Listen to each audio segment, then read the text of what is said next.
Splatoon is now officially over and November is fast approaching. We definitely had a very interesting October with a major event happening and some other reveals too. But that doesn't mean that November is going to be any less exciting, as there's definitely a lot of updates and new content for us to look forward to. So in this video, I'm going to be taking a look at everything you need to know about the month of November in Splatoon 3. All of the events that'll be happening, new content and more that you can enjoy. So let's jump right into this. Starting us off, we will be getting an update at the middle point of the month where they'll actually be adding in data for the Deep Cut Amiibo. They revealed these last month that we will finally be getting the Deep Cut Amiibo gear when the figures release, and honestly they all look really cool. You'll also be able to scan Deep Cut in and interact with them and take photos and such, which is definitely very exciting. This of course isn't a major update and we're not expecting to see any other types of balance changes or new additions aside from this, but I still think it's really cool that we're finally getting them and it'll just make November a little bit more exciting. It's going to be cool seeing everyone dressed up in the new gear. We did of course get some brand new gear for Splatoon 2, so it feels like we're honestly getting a lot of that at the moment, which is pretty cool. So yeah, definitely a fun new content addition to look forward to, especially if you're going to be getting the amiibos. If you aren't, then this probably won't be too thrilling for you, but hey, still, it's always good to see new content for Splatoon 3. And this isn't actually the only new content we'll learn about, but I'll get into that a little bit later. Moving on, we will be getting some new Salmon Run gear this month as we do every month, and it'll actually be for the very first time some shoes in the form of the Brimstone boots. These were added to the game with the last update, and yes, we are finally getting something that isn't a hat or a regular piece of gear. This is great, I'm glad we're finally getting some shoes, although it's a shame that it has taken this long. We've gotten so many hats, and I'm sure Nintendo has even more of them planned, as they always seem to, but it would honestly be great for them to add in even more types of shoes. It's something we've severely lacked with Salmon Run so far. So whilst the reward honestly isn't that exciting in my opinion, I still think it's definitely one to collect as it is a first for Splatoon 3. And I just hope at some point we'll be able to catch up with the sheer diversity of gear that we got back in Splatoon 2, because honestly I have to admit I haven't really been enjoying the Salmon Run gear that much so far in Splatoon 3. It's probably because it has mostly just been hats, which I think is fair.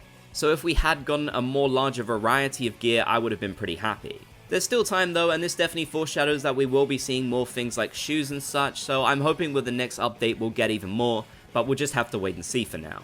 So yeah, make sure to play throughout November so you can get this one right away. I do believe you'll have to wait for the first new rotation in November for it to actually activate though, as sometimes rotations don't start right away, they kind of overlap with the last one from the month prior, so you might have to wait a little bit if you want to actually get it. Whilst we're on the subject of Salmon Run, Cox has shared that we should be seeing an extra work next month. It hasn't been confirmed exactly when this will happen yet, but I'm pretty glad that we are, as it feels like it's been a little while. Third extra work, and we can see what the waves here will be for it. They've also confirmed the weapons and the specials that you'll get for this extra work too, so this should help you do some preparation for it. There's not really much else to say in terms of extra work, as far as I know the event hasn't really changed in the last update, but like I said, it has been a little while since we last saw one, so it's definitely cool that we're getting another. I'll have to let you know when this is actually officially announced by Nintendo, as they have yet to do this, but I'm sure they will do it some point early on in the month so you have plenty of time to prepare. There'll also be great guides on Twitter and such from people like Lean Yoshi, which will break down every wave, so I recommend searching them up so you can get all the best tips that you need to know once the information actually becomes available to us. So yeah, definitely should be a pretty fun month for Salmon Run players. You've got some new gear to look forward to, and of course an extra work too, so there is plenty to enjoy if you like Salmon Run. But now it's time to move away from the extra work event to potentially another one, which could be another Splatfest. Now, this currently is unconfirmed, but it does feel like we could see a third Splatfest this season in November. This would usually be the pattern we would get. However, this time it's been a little bit different because of course we got the Deep Cut Anniversary Splatfest in September. Now, it's unknown whether Nintendo aims to just do 2 Splatfests every season, or if they'll still keep the usual pattern of doing a big run in the first month of a new season and then 2 Splatfests after. If they do keep that pattern, then we would definitely see a new Splatfest in November, but currently this is up in the air. It is entirely possible that they could just leave the month of November completely empty, as we've already had 2 and we just came off of Splatoon. I do think that is also a possibility, but I personally would love to see a Splatfest happen in November, just to keep things exciting, as otherwise the month won't really have too many major events going on. And as we know, people tend to play a lot more during major events, so I think it'd be great for everyone if we do get a Splatfest. I'll have to update you folks if we do get this one announced. Hopefully we'll learn at some point early on in November, but we'll just have to wait and see for now because currently we really don't know. If we don't, then I'm fairly confident we would see some kind of special Splatfest happen in December, maybe even a Frosty Fest. I do believe in Splatoon 2 it actually happened in January, but it could be different this time around. I guess we'll just have to wait and see. Now let's take a look at the challenges you can expect to see throughout the month of November, thanks to Oatmeal Dome for creating these infographics. Starting on the 3rd of November, we will have the Reef Slider Rally, which will take place on Brinewater Springs or Mahi Mahi Resort, which of course did get modified in the last update, which is pretty cool.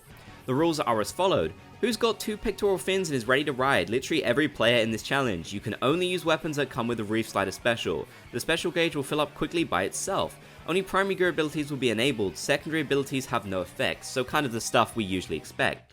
You can see that this will be taking place on November the 3rd in these time zones. You'll have to convert it into your own time zone, however, if you want to learn exactly when it's happening.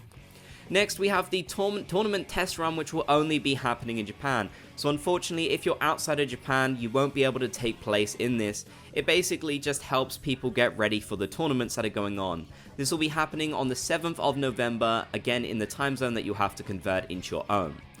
Finally, we have the tournament qualifiers in Japan, so once again another challenge that you won't be able to take place in unless you're in Japan. This is happening on the 12th of November. Now there likely will be even more challenges happening throughout the month, but these are the only ones that we know about so far. Hopefully Nintendo will provide us with an update on other ones too, so we can learn about them before it starts getting too late in the month.